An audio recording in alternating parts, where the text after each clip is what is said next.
Subhanallah,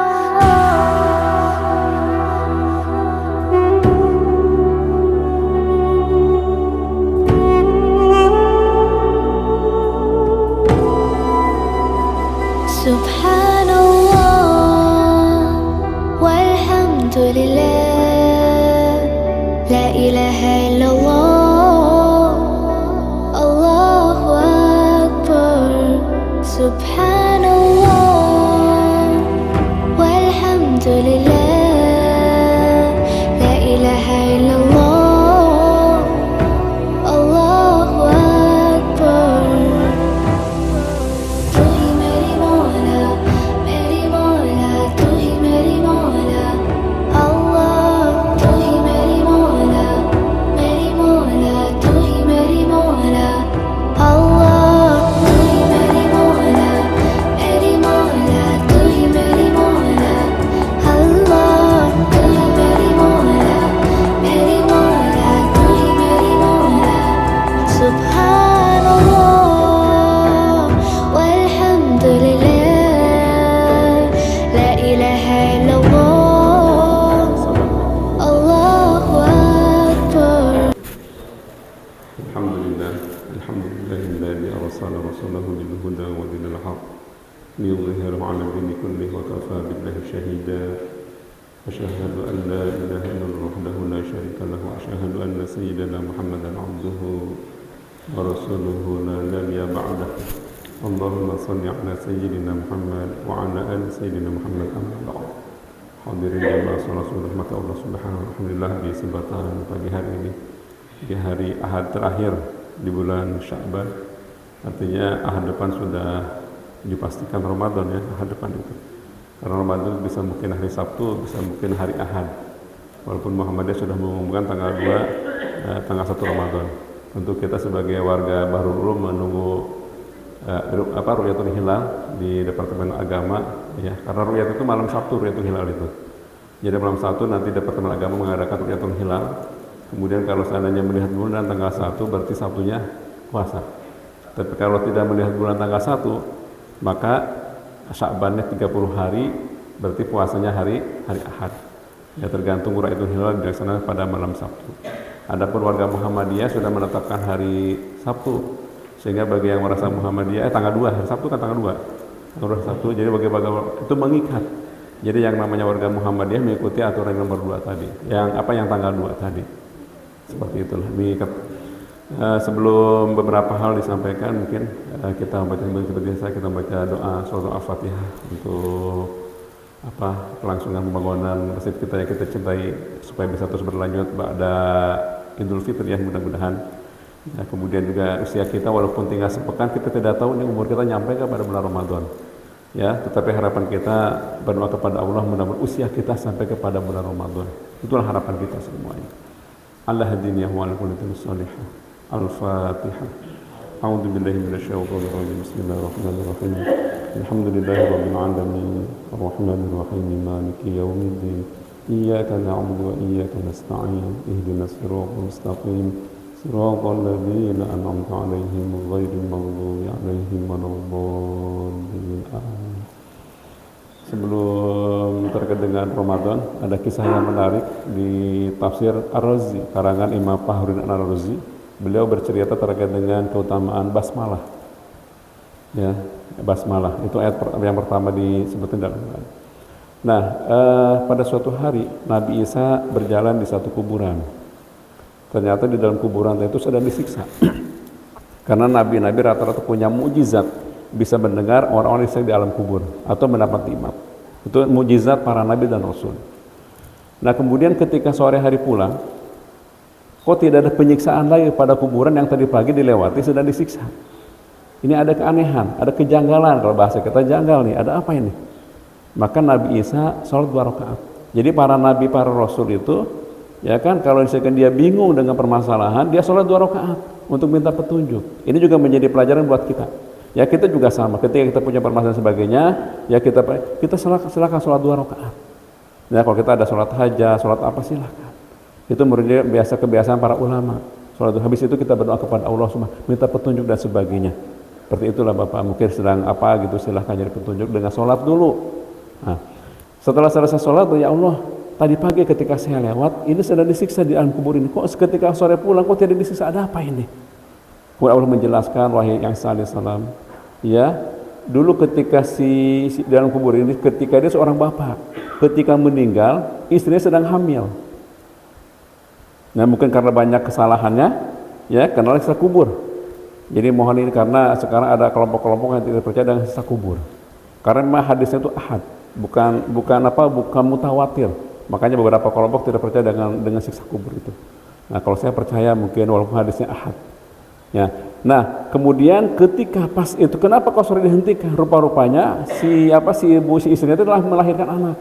Kemudian ketika anaknya sedang belajar Bismillahirrahmanirrahim. Nah, karena sedang belajar itulah maka aku hentikan siksanya kepada bapaknya. Bayangin Pak, itu baru anaknya baru belajar basmalah dan tafsirnya tadi.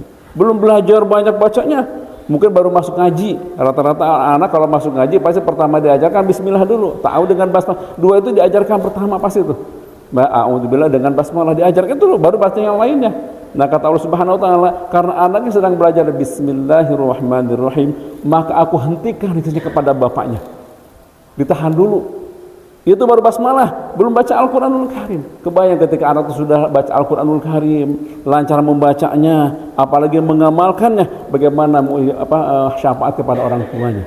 Maka mereka itu pesan ini kepada para orang tua. Itu bukan berarti anak suruh belajar Quran kita kagak, jangan begitu ya. Jangan kayak yang di mana di Merdeka parung. Penumpang sudah sampai parung, dia masih di Merdeka gitu apa waktu. Nah, jangan jadi calo seperti itulah. Sekali lagi luar biasa Pak. Baru basmalah saja bisa menghentikan siksa bapaknya ketika di alam kubur. Terbayang ketika dia bisa baca Al-Qur'an. Oleh karena itu, ya jangan maka kata Rasul, adibu auladakum ala salasi khisalin. Ajarkan kepada kalian 3 perkara. Yang pertama cinta kepada nabinya, 2 cinta kepada ahlinya yaitu keluarganya Nabi, yang ketiga adalah ajari Al-Qur'anul Karim. 3 itu diajarkan kepada anak kita. Mudah-mudahan anak kita sekali lagi jangan sampai mereka buta huruf Al-Qur'anul Karim, rugi rasanya Pak. Karena ketika mereka membaca Al-Qur'anul Karim, maka otomatis pahalanya nyampe kepada orang tuanya. Otomatis nyampe Pak. Jadi walaupun tidak ditujukan, tidak pakai ilah arwahi lagi, gitu. Ya, tidak pakai, pokoknya setiap anak kita baca Al-Qur'anul Karim sebanyak apapun, maka pahalanya otomatis nyampe kepada orang tuanya. Nyampe otomatis. Ya. Mudah-mudahan apalagi di bulan Ramadan besok ya, yang kelipatannya luar biasa, dilipat gandakan membaca Al-Qur'anul Karim. Mudah-mudahan kita diberikan kemudahan untuk bisa membaca Al-Qur'anul Karim. Seperti itu. Begitupun anak kita dimudahkan untuk belajar dan bisa membaca Al-Qur'anul Karim. Hadirin jamaah rahmatullah, waktu pekan kemarin disampaikan terkait dengan awal penetapan Ramadan ada 2 pendapat.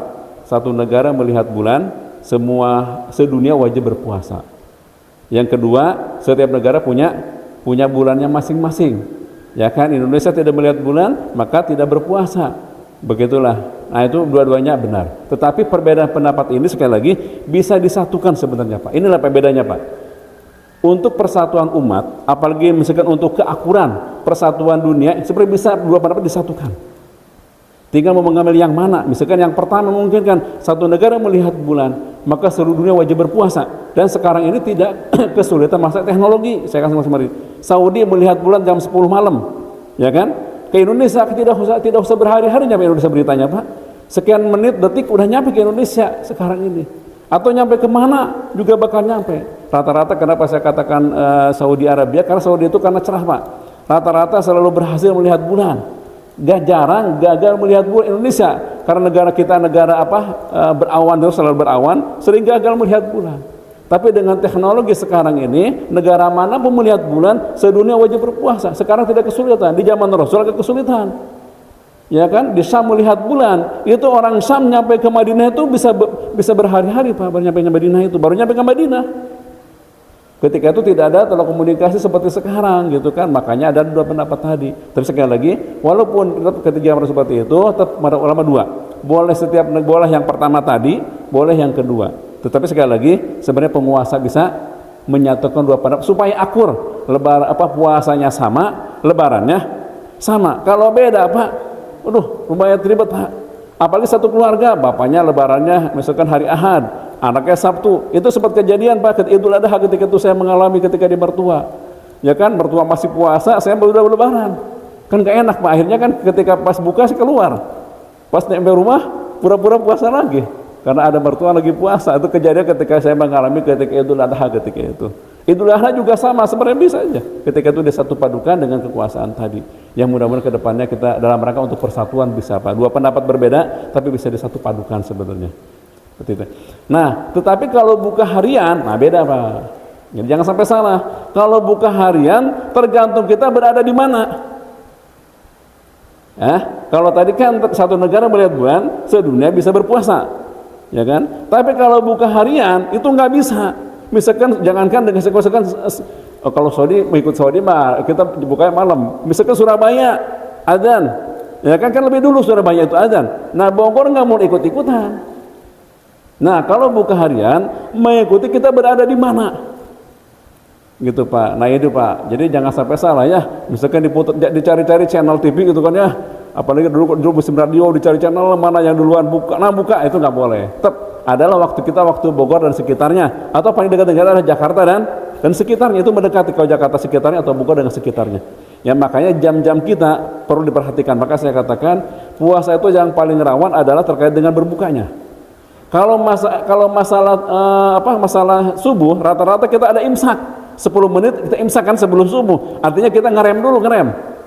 Nanti untuk jarang-jarang kita sekarang pas azan kita masih makan, jarang, rata-rata 10 menit kita sudah di masjid. Tapi kalau pas buka kita jangan terlambat. Satu hal yang tidak pernah terlambat adalah buka. Mau di angkot kayak mau di mana nggak pernah terlambat, betul Pak ya. Sesuatu yang tidak pernah terlambat adalah berbuka. Nah ini Pak, nah karena tidak pernah terlambat berbuka, mohon perhatian baik-baik. Ya, benar nggak jam yang kita pakai itu yang kita dengarkan tadi azannya? Jangan-jangan anak kecil azan gitu kan ya, karena pengen buka bisa jadi hati-hati. Apalagi zaman dahulu kan pakai apa gitu kan, hati-hati. Kenapa? 1-2 menit kita menolohi berbuka, batal kita. Sudah kita nunggu dari subuh, 2 menit menjelang azan, kita buka dulu karena mendengar azan. Itu kesalahannya azan, enggak, kita juga kena yang azan menanggung semuanya. Makanya kayak Mang Qadir tadi yang azan, kalau saya ada kesalahan azan 3 menit sebelum sudah azan, maka Mang Qadir itu menanggung seluruhnya. Pertanyaannya, Mang Qadir Rasul siapa? DKM, ada DKM menanggung itu. Pak Irfan, wakil ketua atau Pak Irfan ya. Pak Irfan wakil ketua kena itu ya. Pak Irfan itu yang DKM lah ya. Pada masuknya. Ya, makanya DKM kena tuh, karena Mang Qadir di bawahnya DKM, gitulah Pak. Makanya hati-hati sekali masalah ini, ke masalah berbuka. Makanya sekali lagi Pak, ini berbuka itu jangan langsung brek gitu kan ya, langsung minum. Hari bener nggak jamnya? Khawatir waktu Surabaya dan sebagainya. Nah, Bapak yang rahmatullah, kalau kita disyukuri Pak, kalau Indonesia ini rata-rata setiap tahun kita puasanya standar Pak. Tapi kalau negara-negara yang 4 musim, seperti Jerman itu kan 4 musim, beberapa negara Eropa kan 4 musim Pak. Mereka itu kalau yang paling parah ketika musim panas. Kalau mereka musim gugur, itu hampir dengan kita. Hampir dengan 12 sampai 12,5 jam. Hampir dengan kita kalau musim gugur. Musim dingin lebih nikmat lagi. Bapak kalau Bapak cek aja mana negara yang musim dingin, Bapak di sana, itu puasanya lebih singkat Pak. Mereka tuh subuhnya pagi, kadang 5:30 baru subuh, kadang jam 7 subuhnya, bukanya 4:30 sore. Itu ketika musim dingin pokoknya luar biasa. Di samping waktu berpuasanya sebentar Pak, itu di sana semuanya pakaiannya tertutup. Para perempuannya tertutup semuanya, luar biasa Pak. Jadi tantangan di siang hari di bulan puasa ringan ketika musim dingin. Tapi ketika memasuki musim semi, nah ini mulai Pak. Musim semi sudah mulai durasinya panjang, apalagi musim panas. Musim panas itu bisa jadi Pak, itu berbukanya 9:30 malam baru berbuka. Nanti jam 11 sholat tarawih, jam 12 selesai, 3:30 sudah sahur, sudah azan subuh 3:30 itu. Jadi durasi dia itu cukup panjang Pak. Jadi artinya buka 9:30 malam, ya buka subuhnya 3:30. Berarti malamnya itu kan sebentar tuh. Nah itu ketika musim luar biasa. Sudah durasi panjang waktu berpuasanya Pak. Kabarnya yang sudah di Eropa tadi Pak, yang namanya di musim panas Pak, di jalanan luar biasa Pak. Pakaiannya ala kadarnya. Sudah sekarang tantangannya puasa, pakaian ala kadarnya, apalagi di kampus-kampus. Ya, yang pakaian ala kadarnya Pak ya, yang kekurangan bahan gitu loh ya. Luar biasa Pak tantangannya di negara yang mengalami 4 musim. Makanya mereka paling parah, paling repot musim itu ketika di musim panas. Makanya banyak orang-orang di Eropa ketika musim panas mereka keluar dari negaranya mencari musim yang standar seperti itu, Pak. Kalau musim dingin rata-rata tempat nikmat puasanya sebentar sekali. Tapi di kita alhamdulillah bersyukur puasa kita dari tahun ke tahun perubahan tidak begitu panjang ya, paling setengah sampai 1 jam bedanya, itu bahkan setengah jam mungkin perbedaannya. Nah, mudah-mudahan sekali lagi itu harapan kita sampai kepada bulan Ramadan, perbanyak zikir, baca Quran dan sebagainya ketika bulan Ramadan, manfaat waktu dengan sebaik-baiknya. Ya, kita bersyukur kita bertemu dengan bulan Ramadan. Itu mungkin ingatan kembali terkait dengan berbuka, hati-hati sekali ini. Ya, mudah-mudahan Allah sampaikan kita kepada bulan Ramadan dan diberi kekuatan di sana. Mohon maaf. Assalamualaikum warahmatullahi wabarakatuh.